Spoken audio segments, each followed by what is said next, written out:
Hasil penelusuran Kemenko Polhukam RI A1 terkait sengketa lahan 70 hektar Gunung Gelis milik Jimmy Mamesah menyeret beberapa oknum terlibat. Kabupaten Bogor, tanggal 22 Juni tahun 2023. Pada saat tim penanganan Kemenko Polhukam RI kembali mendatangi lokasi tanah 70 hektar milik Jimmy Mamesah sesuai Girik dan Warkah tahun 72-73 di Desa Gunung Gelis dalam melakukan pemeriksaan maraton langsung ke lokasi yang menjadi sengketa.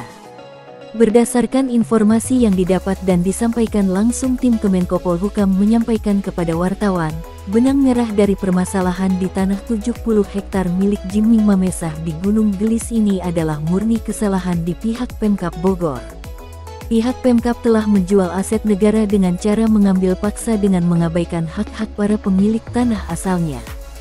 Perampasan tersebut tidak saja terjadi pada Desa Gunung Gelis, di desa lain juga telah terjadi.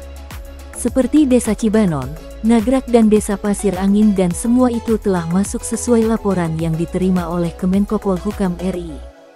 Ucap salah satu tim. Di tempat berbeda, Jimmy Mamesah turut pula menyampaikan kepada wartawan melalui telepon selularnya mengatakan, sesuai arahan dari Kemenko Polhukam terkait sengketa lahan kami tersebut, saya himbau bagi PT KAAA, apabila ingin tetap menggunakan tanah saya tersebut, PT KAAA harus memberi ganti rugi kepada saya selaku pemilik sah tanah tersebut. Jika PT tidak melakukannya, maka PT KAAA harus segera keluar dari lokasi tanah saya. PT KAAA tidak memiliki hak.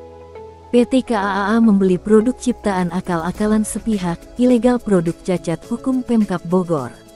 Tanah yang merupakan hasil dari penyerobotan milik sah warga karena terbukti lahan tersebut berada di atas lahan milik orang lain.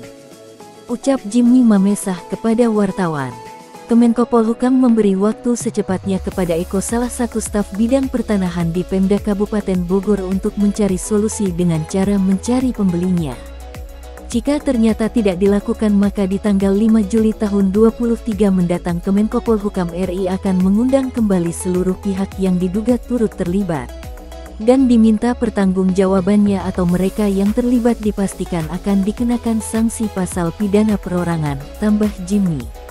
Dan di tanggal tersebut Kemenko Polhukam akan memberikan langsung rekomendasi kepada saya, Jimmy Mamesah, dengan menyatakan bahwa tanah saya akan segera dikembalikan kepemilikannya kepada saya, pemilik asalnya, berdasarkan bukti-bukti keabsahan yang saya miliki dari Girik dan Warkah tahun 72-73. Dan atas rekomendasi tersebut saya, Jimmy Mamesah, berhak menjual tanah kepada siapapun dan tidak satupun pihak yang bisa mengintervensi, baik Pemda, PT-PT ataupun pihak manapun, terlebih yang diduga memiliki keterkaitan dengan mafia tanah.